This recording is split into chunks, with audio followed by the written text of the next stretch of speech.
தமிழ்நாட்டில் அதிமுக பாஜக கூட்டணி உறுதி செய்யப்பட்டுள்ளது. எடப்பாடி பழனிசாமி தலைமையில்தான் இந்த கூட்டணி அமைகிறது என்று உள்துறை அமைச்சர் அமித்ஷா உறுதி செய்துள்ளார். சமீபத்தில் கூட சென்னையில் எடப்பாடி பழனிசாமி, அமித்ஷா, அண்ணாமலை கூட்டாக செய்தியாளர்களை சந்தித்தனர். அமித்ஷா அளித்த பேட்டியில், தமிழ்நாட்டில் எடப்பாடி பழனிசாமி தலைமையில் தேர்தலை சந்திப்போம். 2026 சட்டமன்ற தேர்தலை பிரதமர் மோடி தலைமையிலும், தமிழ்நாட்டில் எடப்பாடி பழனிசாமி தலைமையிலும் சந்திப்போம். எடப்பாடி பழனிசாமி தலைமையில் தான் இந்த கூட்டணி அமைக்கிறது என்று அமித்ஷா கூறியுள்ளார். இது ஒரு புறம் இருக்க, திமுகவில் அமைச்சரவையில் மாற்றம் ஏற்பட்டுள்ளது. செந்தில் பாலாஜி மற்றும் பொன்முடி ராஜினாமா செய்துள்ள நிலையில் புதிய அமைச்சராக மனோ தங்கராஜ் இன்று மாலை அமைச்சராக பொறுப்பேற்க இருக்கிறார். இந்த நிலையில் தான் திமுக கழக அமைப்பு செயலாளர் RS பாரதி அறிக்கை வெளியிட்டுள்ளார். தோல்வியில் சாதனை படைத்து வரும் தோல்விசாமி அதிமுகவை பாதாள வீழ்ச்சிக்கு கொண்டு சென்று கொண்டிருக்கிறார். பழனிசாமி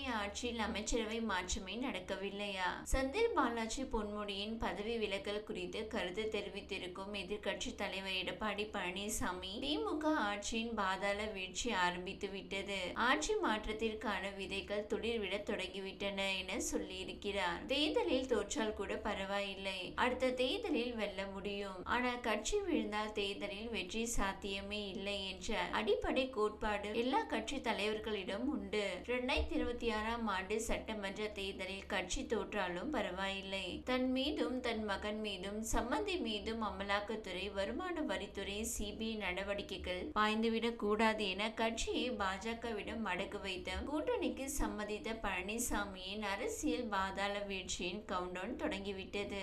எடப்பாடி பழனிசாமி தலைமை ஏற்ற பிறகு எந்த தேர்தலிலாவது வெற்றி பெற்றிருக்கிறாரா? 2017 RK நகர் இடைத்தேர்தல், 2019 நாடாளுமன்ற தேர்தல், 2019 நடந்த 22 சட்டசபை தொகுதிகளின் இடைத்தேர்தல், 2019 நடைபெற்ற ஊரக உள்ளாட்சி தேர்தல், 2021 சட்டமன்ற தேர்தல், 2021 நடந்த 9 மாவட்ட ஊரக உள்ளாட்சி தேர்தல், 2022 நடந்த நகர்ப்புற உள்ளாட்சி தேர்தல், 2023 ஈரோடு கிழக்கு இடைத்தேர்தல், 2024 நாடாளுமன்ற தேர்தல், விளவங்கோடு இடைத்தேர்தல் என தொடர்ந்து 10 தேர்தல்களில் தோற்ற கைராசிக்காரர் தான் ஆட்சி மாற்றத்திற்கான விதைகள் துளிர்விட துவங்கிவிட்டன என ஜோசியம் சொல்கிறார். தொடர் தோல்விகளை சந்திப்பதில் புரட்சி செய்த தோல்வி புரட்சியாளர் தான் பழனிசாமி. 2025 ஈரோடு கிழக்கு இடைத்தேர்தலிலும் தோற்றும் 11வது தோல்வி பழனிசாமி என்ற அவப்பெயரை துடைக்க தேர்தலில் போட்டியிடாமல் கோழை போல களத்தை விட்டே ஓடியவர் தான் பழனிசாமி.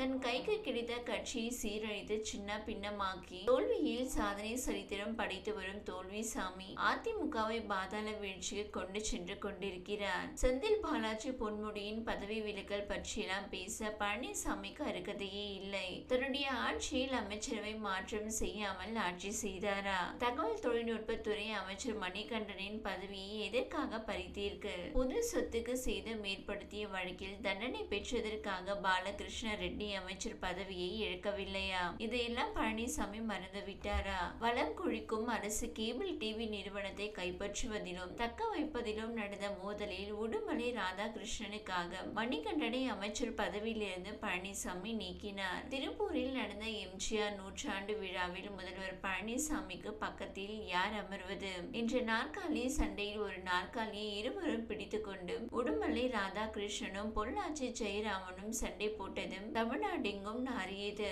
அந்த உடுமலை ராதாகிருஷ்ணனை தன் பக்கத்தில் அமர வைத்ததோடு அரசு கேபிள் டிவி தலைவர் பதவியையும் பழனிசாமி வழங்கினார். தன்னுடைய துறையில் உடுமலை ராதாகிருஷ்ணன் நியமிக்கப்பட்ட விஷயம் கூட எனக்கு தெரிவிக்கப்படவில்லை என மணிகண்டன் சொன்ன அன்றுதான் அவரின் அமைச்சர் பதவியை பறித்தார் பழனிசாமி. மேடையில் நாற்காலிக்கு சண்டை போட்ட கட்சியின் தலைமை அலுவலகத்தை முற்றுகையிட்ட உடுமலை ராதாகிருஷ்ணனுக்கு கேபிள் டிவி சேர்மன் பதவி, அதை எதிர்த்து வெறும் கருத்து மட்டும் சொன்ன மணிகண்டனுக்கு பதவி பறிப்பா என அதிமுகவில் நடந்த குடுமிப்பிடி சண்டை எல்லாம் வசதியாக மறந்து விட்டிருக்கலாம் பழனிசாமி. தெர்மாக்கோல் தொடங்கி சோப்பு நுரை வரை எடப்பாடி பழனிசாமி அமைச்சரவையில் உள்ள மந்திரிகள் உதித்த உளறல் முத்துக்களை எல்லாம் தொகுத்தால் அது ஒரு வரலாற்று ஆவணம். முதல்வர் முன்பே மேடையில் நடித்து கொண்ட காட்சிகள் எல்லாம் காவியம். இப்படி மங்குனி மந்திரி சபையை நடத்திவிட்டு தார்மீக பொறுப்புடன் நடக்கும் திமுக அமைச்சரவையை விமர்சிக்க வெட்கமில்லையா? பழனிசாமி ஆட்சி ஊழல் நிறைந்தது என்று சொல்லி போராட்டத்துக்கு தேதி குறித்த 11 எம்எல்ஏக்களை வைத்து இரட்டை இலையை முடக்கிய பன்னீர்செல்வத்துக்கு துணை முதல்வர் அளித்த பழனிசாமி எல்லாம் தலைவர் மு.க.ஸ்டாலின் அவர்களின் அமைச்சரவையை பற்றி பேச அருகதை இல்லாதவர். எம்ஜிஆரோ ஜெயலலிதாவோ கட்சிக்காரர் தவறு செய்தால் அவரின் கட்சி பதவி அமைச்சர் பதவியை பறிப்பார்கள், இல்லை கட்சியை விட்டு நீக்குவார்கள். ஆனால் எம்எல்ஏ பதவியை பறித்ததில்லை. அந்த மா பாதகத்தை செய்தவர் பழனிசாமி. தன் ஆட்சியை காப்பாற்ற அதிமுக எம்எல்ஏக்கள் 18 பேரை தகுதி நீக்கம் செய்தார். அந்த பழனிசாமி திமுக அமைச்சரவை பற்றி பேசாமல் இருப்பதுதான் அவருக்கு நல்லது என அறிக்கையில் குறிப்பிட்டுள்ளார். இந்த வீடியோ உங்களுக்கு பிடித்திருந்தால் லைக் செய்யுங்க. மேலும் இதுபோல் வீடியோ தொடர்ந்து பார்க்க நம்ம ஒரு சேனலை சப்ஸ்கிரைப் மற்றும் ஃபாலோ செய்யுங்க.